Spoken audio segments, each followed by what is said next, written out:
তো বন্ধুরা, যদি আপনার আধার কার্ডে কোনো ধরনের অ্যাড্রেস যদি ভুল থেকে থাকে অথবা আপনি অন্য জায়গায় ট্রান্সফার হয়ে গেছেন, সেক্ষেত্রে আপনার অ্যাড্রেসটা পরিবর্তন করার প্রয়োজন। সেক্ষেত্রে বর্তমানে আধার কার্ডের অ্যাড্রেসটা আপডেট করার জন্য বা কারেকশন করার জন্য আর আপনাকে কোথাও যেতে হবে না। আপনি বাড়িতে বসে আপনার মোবাইল ফোন থেকেই খুব সহজে অনলাইন থেকে আপনি আধার কার্ডের অ্যাড্রেসটা কিন্তু আপডেট করতে পারবেন। ঠিক আছে, এবার আপনাদের আজকে দুটো পদ্ধতি দেখাবো।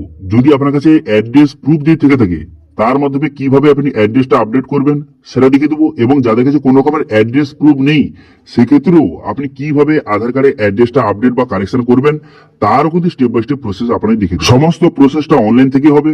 অনলাইন থেকে আপনি আবেদন করতে পারবেন, অনলাইনে স্ট্যাটাস চেক করতে পারবেন এবং আপডেট হয়ে যাওয়ার পর আধার কার্ডটা অনলাইন থেকে আপনি যে ডাউনলোড করে নিতে পারবেন। ঠিক আছে, তো সেই জন্য আজকে ভিডিওতে দেখে দেবো যে কিভাবে আধার কার্ডের অ্যাড্রেসটা আপডেট করবেন অনলাইনে, তার স্টেপ বাই স্টেপ প্রসেস দেখে দেবো। যে কতদিন সময় লাগবে, কত টাকা খরচ রয়েছে, কিভাবে আপনি আপডেট করবেন অ্যাড্রেসটা এবং আপডেট করতে কি কি ডকুমেন্টস লাগবে, সমস্ত স্টেপ বাই স্টেপ আপনাকে দেখে দেবো। সেই জন্য ভিডিওটা প্রথম থেকে শেষ পর্যন্ত অবশ্যই দেখবেন মনোযোগ সহকারে। এবং আমাদের চ্যানেলে প্রথমবার ভিজিট করে থাকলে আমাদের চ্যানেলটিকে সাবস্ক্রাইব করে রাখুন এবং পাশে থেকে বেল আইকনটিকে অবশ্যই প্রেস করে রাখুন। তো চলুন আজকে ভিডিওটা শুরু করা যাক। তো সর্বপ্রথম আধার কার্ডের অফিসিয়াল ওয়েবসাইটে চলে আসবেন, myAadhar.uidi.gov.in, এখানে চলে আসবেন। এখানে চলে আসার পর এরপর আপনি কি করবেন, এখানে লগ ইন বাটন দেখতে পাচ্ছেন, এই লগ ইন বাটনে আপনি ক্লিক করবেন। লগ ইন বাটনে ক্লিক করে দেওয়ার সঙ্গে সঙ্গে তারপরে কিন্তু লগ ইন পেজ আপনার সামনে ওপেন হয়ে যাবে। লগ ইন পেজ ওপেন হয়ে যাওয়ার সঙ্গে সঙ্গে তারপরে এখানে আপনার আধার নাম্বারটা সঠিক বসিয়ে নেবেন। আপনার আধার নাম্বার বসিয়ে ক্যাপচা বসিয়ে লগ ইন ওটিপি অপশনে ক্লিক করার সঙ্গে সঙ্গে আপনার আধার কার্ডের সঙ্গে যেই মোবাইল নাম্বার লিঙ্ক রয়েছে মোবাইলে ওটিপি যাবে। সেই ওটিপিটা এখানে সঠিকভাবে বসিয়ে লগ ইন বাটনে ক্লিক করবেন। লগ ইন বাটনে ক্লিক করে দেওয়ার সঙ্গে সঙ্গে তারপরে ড্যাশবোর্ডটি কিন্তু আপনার সামনে এইভাবে ওপেন হয়ে গেল। এবার বর্তমানে আপনার আধার কার্ডে অ্যাড্রেস আপডেট করার জন্য এই অ্যাড্রেস আপডেট অপশনে ক্লিক করবেন। এই অপশনে ক্লিক করে দেওয়ার সঙ্গে সঙ্গে তারপরে কিন্তু নেক্সট পেজ কিন্তু আপনার সামনে ওপেন হয়ে যাবে। এবারে অ্যাড্রেস আপডেট করার জন্য দুটো অপশন দেওয়া রয়েছে, একটা হচ্ছে ডকুমেন্টস দিয়ে এবং একটি ডকুমেন্টস ছাড়াই। এবার কোনটা কিভাবে করবেন সমস্ত স্টেপ বাই স্টেপ আপনাকে দেখিয়ে দেবো। দেখুন, প্রথমে যদি অ্যাড্রেস আপডেট করার জন্য আপনার যদি কোন রকমের ডকুমেন্টস থেকে থাকে, ডকুমেন্টস প্রুফ, অ্যাড্রেস আপডেটের যে ডকুমেন্টস প্রুফ যদি আপনার থেকে থাকে, সেক্ষেত্রে আপনি কি করবেন, সেক্ষেত্রে কিন্তু প্রথম যে অপশনটা আপনাকে সিলেক্ট করতে হবে। প্রথম অপশনটার মাধ্যমে আপনি কিন্তু করলে আপনার ডকুমেন্টস প্রুফ দিয়ে আপনি করতে পারবেন এবং খুব তাড়াতাড়ি কিন্তু হয়ে যায়। ঠিক আছে, স্যার আপনি দেখিয়ে দিই। তারপরে ডকুমেন্টস ছাড়া আপনি কিভাবে করবেন, ডকুমেন্টস প্রুফ আপনার নেই, সেক্ষেত্রে আপনি কি করবেন, অ্যাড্রেস আপডেটটা সেটাও কিন্তু দেখিয়ে দেবো। ঠিক আছে, প্রথমে যাদের কিন্তু ডকুমেন্টস রয়েছে, ডকুমেন্টস প্রুফ রয়েছে, তারা কিভাবে আধার কার্ডে অ্যাড্রেস আপডেটও করবেন সেটা দেখিয়ে দিই। তো সেই জন্য এই অপশনে ক্লিক করবেন। এই অপশনে ক্লিক করে দেওয়ার সঙ্গে সঙ্গে নেক্সট পেজ ওপেন হয়ে গেল। হয়ে যাওয়ার পর অ্যাড্রেসটা এখানে অটোমেটিক কিন্তু সিলেক্ট রয়েছে। এরপর আপনি কি করবেন, এখানে পসির বাটনে ক্লিক করবেন। এখানে পসির বাটনে ক্লিক করে দেওয়ার সঙ্গে সঙ্গে তারপর কিন্তু নেক্সট পেজ কিন্তু আপনার সামনে ওপেন হয়ে যাবে। এরপর আপনি কি করবেন, এরপর কিন্তু এখানে আপনার বর্তমানে অ্যাড্রেসটা দেওয়া রয়েছে। ঠিক আছে, বর্তমানে যে অ্যাড্রেসটা সেটা দেওয়া রয়েছে। এবার আপনি কি করবেন, এখানে নিচে দিকে আসবেন। নিচে দিকে আসার পর দেখতে পাবেন এখানে কিন্তু কিছু ইন্টারফেস কিছু চেঞ্জ করা হয়েছে। আগে কিন্তু এমন ছিল না, এখন বর্তমানে কিছু ইন্টারফেস চেঞ্জ করা হয়েছে। এবার নিচে দিকে আসার পর এখানে অ্যাড্রেস ডিটেলস আপনাকে বসাতে হবে। তো প্রথমে দেখতে পাচ্ছেন এখানে কিন্তু হাউস নম্বর বা অ্যাপার্টমেন্ট নাম্বার এখানে সঠিকভাবে বসিয়ে দেবেন। আমি এক্সাম্পল হিসেবে একটা কিন্তু লিখে দিয়েছি। লিখে দেওয়ার সঙ্গে সঙ্গে দেখতে পাচ্ছেন এখানে কিন্তু ইংলিশে টাইপ করার সঙ্গে সঙ্গে বাংলায় কিন্তু অটোমেটিক কিন্তু চলে আসবে। এবার যেটা আপনি লিখবেন ইংলিশে সেটা কিন্তু বাংলায় অটোমেটিক কনভার্ট কিন্তু হয়ে যাবে। এবার যদি বাংলা টাইপিংটা ভুল থাকে, সেক্ষেত্রে কিবোর্ড অপশনে ক্লিক করে আপনি টাইপিংটা সঠিক করে নেবেন। তারপরে এখানে এরিয়া নাম এখানে বসিয়ে নেবেন। বসিয়ে নেওয়ার পর তারপরে ল্যান্ডমার্ক এখানে বসিয়ে নেবেন। বসিয়ে নেওয়ার পর পিনকোড, এখানে পিনকোডটা সঠিকভাবে আপনি টাইপ করে নেবেন। করে দেওয়ার পর তারপর কিন্তু স্টেট, ডিস্ট্রিক্ট এগুলো কিন্তু অটোমেটিক চলে আসবে। দেখতে পারবেন চলে এলো। এরপর কিন্তু ভিলেজ, এখান থেকে ভিলেজটা আপনি সঠিকভাবে সিলেক্ট করবেন।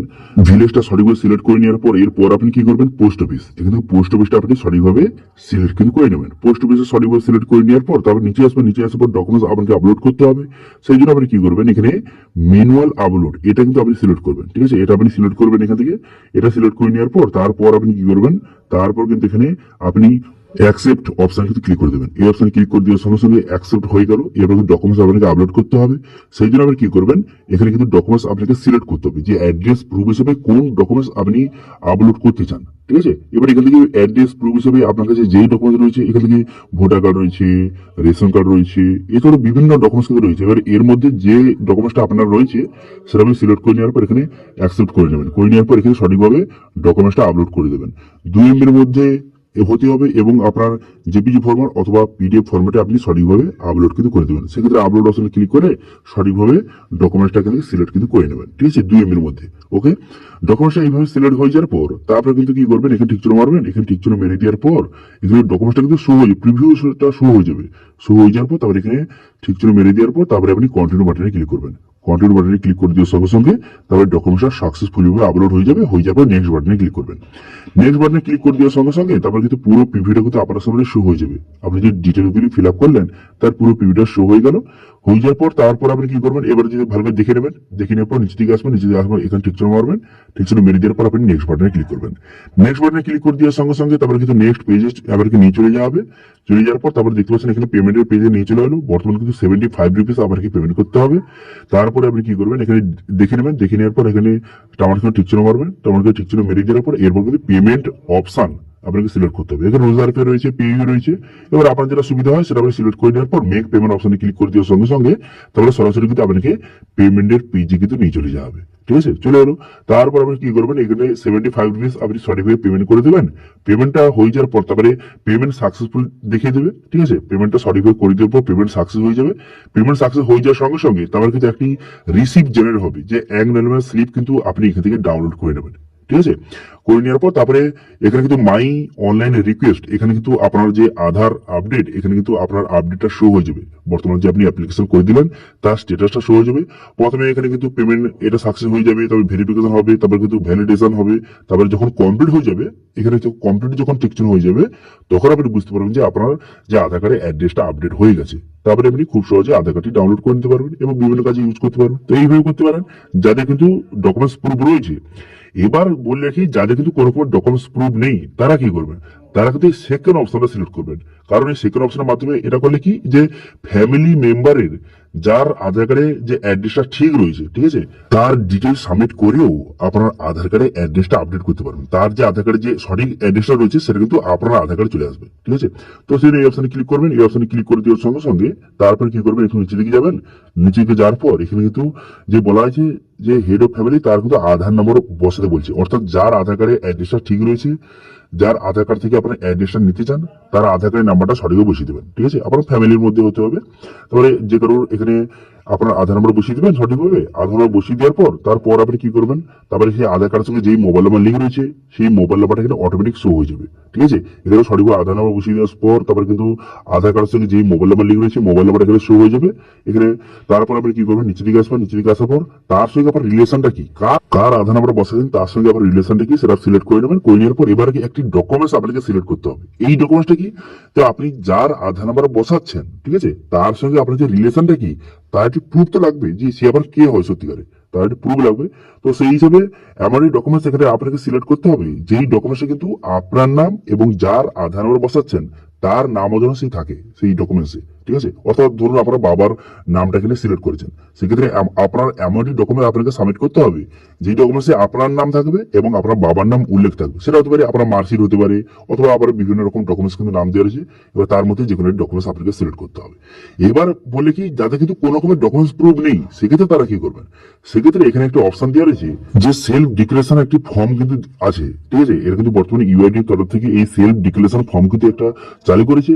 এবার সেটা সিলেক্ট করেও সেই ফর্মটা ফিল আপ করে আপনি আপলোড করে দিলেও কিন্তু হয়ে যাবে। তো সেক্ষেত্রে আপনার কোন রকমের যে প্রুফ আপনাকে দিতে হবে না, সেই ফর্মটা ফিল আপ করে আপনি আপলোড করে দিলে কিন্তু হয়ে যাবে। তো সেটা কিভাবে, সেটা দেখতে পাচ্ছেন এখানে একটা অপশন দেওয়া রয়েছে। এখানে দেখতে পাচ্ছেন সেলফ ডিক্লারেশন ফর্ম, এই অপশন সিলেক্ট করে এখানে অ্যাকসেপ্ট অপশনে ক্লিক করবেন। করে দেওয়ার পর দেখতে পাচ্ছেন এইরকম ফর্মটা হবে। ঠিক আছে, এবার এই ফর্মটা সঠিকভাবে ফিল আপ করবেন। করে দেওয়ার পর সেই ফর্মটাকে আপনাকে আপলোড কিন্তু করে দিতে হবে। ঠিক আছে, এবার এটা কিন্তু আপনাদের মোটামুটি আপনাদের দেখিয়ে দিচ্ছি। এবার এটার যে বিস্তারিত ভিডিও চান যে ডকুমেন্টস ছাড়াই আপনি কিভাবে আধার কার্ডের অ্যাড্রেসটা আপডেট করবেন, এটা বিস্তারিত স্টেপ বাই স্টেপ যদি প্রসেস দেখতে চান তাহলে কিন্তু কমেন্ট করুন। আমি নেক্সট ভিডিওতে এটা নিয়ে ফুল যে বিস্তারিত ভিডিও নিয়ে আসবো, কারণ একটা ভিডিওতে দুটো পদ্ধতি দেখালে ভিডিওটা অনেক বড় হয়ে যাবে। সেই জন্য মোটামুটি আপনাদের বলে দিচ্ছি। তারপরে এই ফর্মটা ফিল আপ করে তারপরে আপনি কিন্তু সঠিকভাবে ফর্মটা কিন্তু আপলোড করে দেবেন। সঠিকভাবে ফর্মটা আপলোড হয়ে যাওয়ার পর তারপরে আপনি নেক্সট করে দেবেন। নেক্সট করে দেওয়ার সঙ্গে সঙ্গে সরাসরি আপনাকে পেমেন্টের পেজে আপনাকে নিয়ে চলে যাওয়া হবে। তারপরে আপনি সঠিকভাবে পেমেন্ট করে দেবেন। পেমেন্ট হয়ে যাওয়ার পর তারপরে কিন্তু আপনার যে ফর্মটা কিন্তু সাকসেসফুল সাবমিট হয়ে যাবে এবং একটি অ্যাকনলেজমেন্ট রিসিপ্ট কিন্তু আপনাকে প্রোভাইড করবে। সেটা কিন্তু অবশ্যই আপনি প্রিন্ট কিন্তু করে নেবেন। ঠিক আছে, এরপর আপনি কি করবেন, এরপর কিন্তু এখানে আপনি লগ আউট করে দেবেন। আপনার আইডিটা এখান থেকে আপনি লগ আউট কিন্তু করে দেবেন। লগ আউট হয়ে যাওয়ার পর তারপর আপনি কি করবেন, এখানে আপনি লগ আউট করে দিলেন। লগ আউট করে দেওয়ার পর এবার কিন্তু আপনি লগ ইন করবেন। এখানে কার আইডি লগ ইন করবেন, এখানে কিন্তু যার আপনি আধার কার্ডের ডিটেলসটা আপনার আধার কার্ডে নিয়ে আসতে চান, অর্থাৎ আপনার ধরুন আপনার বাবার আধার কার্ডের অ্যাড্রেসটা আপনার আধার কার্ডে নিয়ে আসতে চান, সেক্ষেত্রে আপনি কি করবেন, এখানে আপনার বাবার আধার নাম্বার দিয়ে লগ ইন করবেন। এবার ঠিক আছে, এখানে আপনার বাবার আধার নাম্বার বসিয়ে দিবেন, বসিয়ে দেওয়ার পর ক্যাপচা বসিয়ে লগ ইন উইথ ওটিপি অপশনে ক্লিক করবেন। এই অপশনে ক্লিক করে দেওয়ার সঙ্গে সঙ্গে তারপরে আপনার বাবার আধার কার্ডের সঙ্গে যে মোবাইল নাম্বার লিঙ্ক দিয়েছে মোবাইল ওটিপি যাবে, সেই ওটিপিটা বসে সাবমিট করে দেবেন। তারপরে আপনি কি করবেন, তারপরে নিচে আসবেন, নিচে আসার পর এখানে মাই হেড অফ ফ্যামিলি এই অপশনে ক্লিক করবেন। এই অপশনে ক্লিক করে দেওয়ার সঙ্গে সঙ্গে এখানে যে অ্যাপ্লিকেশন করার পর একটি এসআরএন নাম্বার আপনাকে প্রোভাইড করে, সেই নাম্বারটা বসে এখানে অ্যাকসেপ্ট করে নেবেন। ঠিক আছে, অ্যাকসেপ্ট হয়ে যাওয়ার পর তারপর কিন্তু এইভাবে কন্টিনিউ বাটনে ক্লিক করে তারপরে কিন্তু এখানে সাকসেসফুলি সাবমিট হয়ে গেল। ঠিক আছে, তো এইভাবে পারমিশন কিন্তু দিয়ে দিল। তো এটা কেন করা হচ্ছে, তো এটা করা হচ্ছে কেন, যে আপনি আপনার বাবার যে আধার কার্ডে যে অ্যাড্রেসটা আছে সেই অ্যাড্রেসটা আপনার আধার কার্ডে নিয়ে আসতে চাইছেন, সেক্ষেত্রে আপনার বাবাকে তো পারমিশন দিতে হবে। তো সেটা কিন্তু দিয়ে দিল, আপনার বাবাকে তো পারমিশন এইভাবে দিয়ে দিল। ঠিক আছে, এবার হয়ে যাওয়ার পর তারপরে আপনি লগ আউট করে দেবেন, ব্যাস আপনার কাজ শেষ। এবার কিছুদিনের পরে আপনার কিন্তু এখানে লগ ইন করবেন। এখানে কিন্তু আপনার আধার নাম্বার দিয়ে আপনার আইডি লগ ইন করবেন, আপনার বাবার আইডি নয়, কিন্তু আপনার আইডি দিয়ে লগ ইন করবেন। আপনার আইডি দিয়ে লগ ইন করার পর তারপরে কিন্তু এখান থেকে আপনি স্ট্যাটাস চেক করবেন। ঠিক আছে, তারপরে কিন্তু প্রথম সাবমিট অবস্থা থাকবে, তারপরে কিছুদিনের মধ্যে এটা কিন্তু কমপ্লিট হয়ে যাবে। কমপ্লিট যখন হয়ে যাবে তখন বুঝতে পারবেন যে আপনার যে আধার কার্ডের অ্যাড্রেসটা কিন্তু আপডেট হয়ে গেছে। ঠিক আছে, তো সেই জন্য দুটো পদ্ধতি দেখালাম। একটা হচ্ছে আপনার যদি কাছে আধার কার্ডের অ্যাড্রেস প্রুফ থেকে থাকে, আপনার অ্যাড্রেস যদি প্রুফ থেকে থাকে, সেক্ষেত্রে খুব সহজে আপনি কিন্তু খুব তাড়াতাড়ি কিন্তু এটা হয়ে যায়। অ্যাড্রেস প্রুফ যদি থেকে থাকে সেক্ষেত্রে খুব তাড়াতাড়ি হয়ে যায় আপনার আধার কার্ডের অ্যাড্রেসটা আপডেট। কিন্তু যদি আপনার কোনো কাছে কোনো কিছু প্রুফ নেই, সেক্ষেত্রে কিন্তু আপনি হেড অফ ফ্যামিলির দ্বারাও আপনি আধার কার্ডের অ্যাড্রেসটা আপডেট করতে পারবেন, কিন্তু সেক্ষেত্রে একটু বেশি সময় লাগে। ঠিক আছে, এবার বললে কি সময়টা কত লাগে, দেখুন আপনার কাছে যদি অ্যাড্রেস প্রুফ থাকে সেক্ষেত্রে ওই 10 থেকে 15 দিনের মধ্যে কমপ্লিট হয়ে যায়। ঠিক আছে, এবারে এর একটু আগে হতে পারে, একটু পরেও হতে পারে। কিন্তু যদি আপনি হেড অফ ফ্যামিলি আপডেটটা করেন, ঠিক আছে, সেক্ষেত্রে কিন্তু 20 থেকে 25 দিন বা 1 মাস মতো টাইম কিন্তু লেগে যায়। ঠিক আছে, তো এইভাবে বর্তমানে যদি আপনার আধার কার্ডের অ্যাড্রেসটা আপনি আপডেট করতে চান, এইভাবে খুব সহজে বাড়িতে বসেই আপনার মোবাইল ফোন বা কম্পিউটার থেকে খুব সহজে ইজি প্রসেসের মাধ্যমে আপনি আবেদন করতে পারেন। ঠিক আছে, তো এটা ছিল আজকে আপডেট। ভিডিও ভালো লাগলে ভিডিওকে লাইক করে দেবেন এবং ভিডিওতে বন্ধুর সঙ্গে শেয়ার করে দেবেন, এবং আমাদের চ্যানেলে প্রথমবার ভিজিট করে থাকলে আমাদের চ্যানেলটিকে সাবস্ক্রাইব করে রাখুন এবং পাশে থেকে বেল আইকনটিকে অবশ্যই প্রেস করে রাখুন। আজকে ভিডিওটা এই পর্যন্ত, দেখা হচ্ছে নেক্সট ভিডিওতে। Thank you.